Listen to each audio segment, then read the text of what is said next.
যদি সমুদ্রের এমন কিছু দেখতে পান তাহলে যতটা তাড়াতাড়ি পারেন সেখান থেকে পালিয়ে যান। কিন্তু সাদা সাদা হেবের মতো দেখতে এই জিনিসগুলো আসলে কি? মূলত এর নাম সিফম, যেটা অর্গানিক মিটার থেকে তৈরি, যেটাতে মানুষ সাদা কাটা মতো ভুল করে থাকে, যেটা করাই একদমই ঠিক না।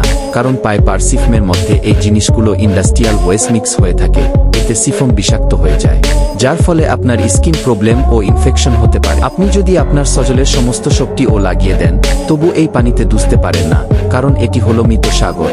এটি এমন একটি সাগর যেখানে অতিরিক্ত লবণ থাকার কারণে পানি নমন এবং ঘন হয়ে গেছে, যার কারণে ভয়ঙ্কর ফোর্স বেড়ে গেছে। এর ফলে যদি কোনো হাতো বাঁকা প্রেমিকও এতে ডুবে মুততে চাই, তবু মুততে পারেন না, বরং তো এই পানির উপরে ভেসে থাকবে একদম মালায়ের মতো। এই পাথরটি গত 20 বছর থেকে এইভাবে জিনজিরে বাঁধা রয়েছে, আর 20 বছর থেকে এই পাথরটিকে কেউ ছুঁয়ে দেখেনি। কিছু লোক মনের করে এই পাথরের ভেতরে 3টি মেয়ের আত্মা রয়েছে, যারা কিনা অ্যাক্সিডেন্টে এই পাথরের জন্য মারা গেছে। কিন্তু এর পেছনে সত্যতা যখন মানুষ জানতে পারে তখন সবাই অবাক হয়ে যায়। আপনারটি হলো চীনে, যেখানে পাহাড়ে গিরা সুনসান একটি রাসাল সাইডে এই পাথরটিকে জিনজিরে বেঁধে রাখা হয়। জানো, এই জিনজিরে বাঁধা পাথরটিকে দেখে মানুষ এখানে ঘুরতে আসে। আপনি ভাবতেও পারেন না পিপলারা মাটির নিচে কি জিন কেটো করে থাকে। মানে আমি বলতে পারছি, এই পিপলাদের ঘরগুলোকে যদি আপনি ভেতর থেকে দেখেন, তাহলে আপনার ঘরবাড়ি ছেড়ে এদের ঘরবাড়িতে এসে থাকতে ইচ্ছে করে। উপরের থেকে পিপলাদের ঘর সাধারণই দেখায়, কিন্তু যখন সায়েন্টিস্টরা এই জায়গাকে 3 দিন পর্যন্ত করে এবং 10 দিন পর্যন্ত পরিষ্কার করে তারা দেখে, পিপলারা তাদের আলাদা একটা জগৎ বানিয়েছে।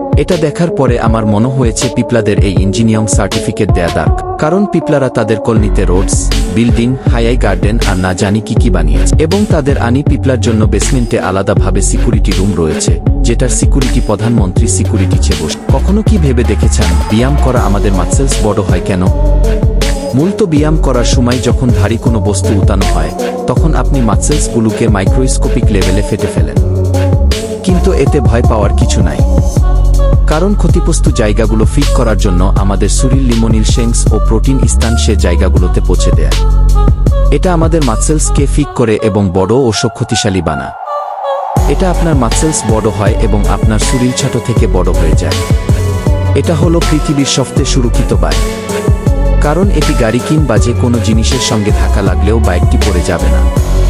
2 চাকারের বাইক হওয়া সত্ত্বেও সারব্যালেন্স ঠিক রাখতে পারে, যেটি সাইজ 1 মিটার এবং ওজন প্রায় 60 কেজি হয়ে থাকে। আর সাধারণ বাইকের মতো এই বাইকে 2 জন যাত্রী বসতে পারে।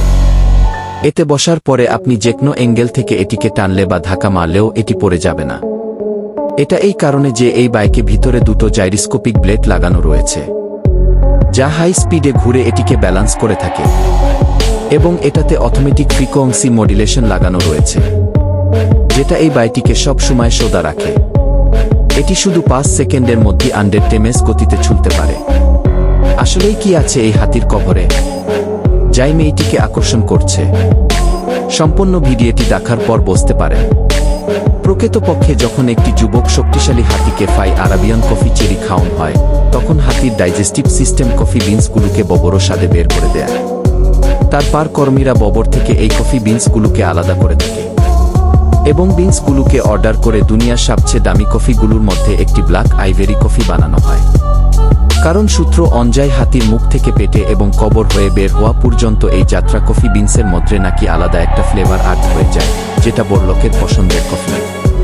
আর যদি আপনাকে এই কফি দেয়া হয়, তাহলে আপনি কি খাবেন? কমেন্ট করে বলে যান। এটি এমন একটি মেশিন যারা এই দূরে বংশকে নিমেষে ধ্বংস করে দেয়। মূলত এই দূরেরা মাটি নিচে একটি বিশাল নেটওয়ার্ক তৈরি করে, যা নির্মূল করা অনেক কঠিন। তাই এই দূরকে নির্মূল করার জন্য এরোটেনেটর মেশিনটি ব্যবহার করা হয়। এজন্য প্রথমে এই দূরের গর্তে এর রড ঢুকে প্রোপেন গ্যাস এবং অক্সিজেন গ্যাস এই দূরের গড়ে ছেড়ে দেওয়া হয়। তারপরে একটি পোটাম টিপলে গ্যাস জ্বলে ওঠে এবং এই দূরের বাড়িতে একটি বিস্ফোরণ ঘটে। এর ফলে সমস্ত এই দূরকে কাফন ছাড়া মাটি নিচে দাফন করা হয়।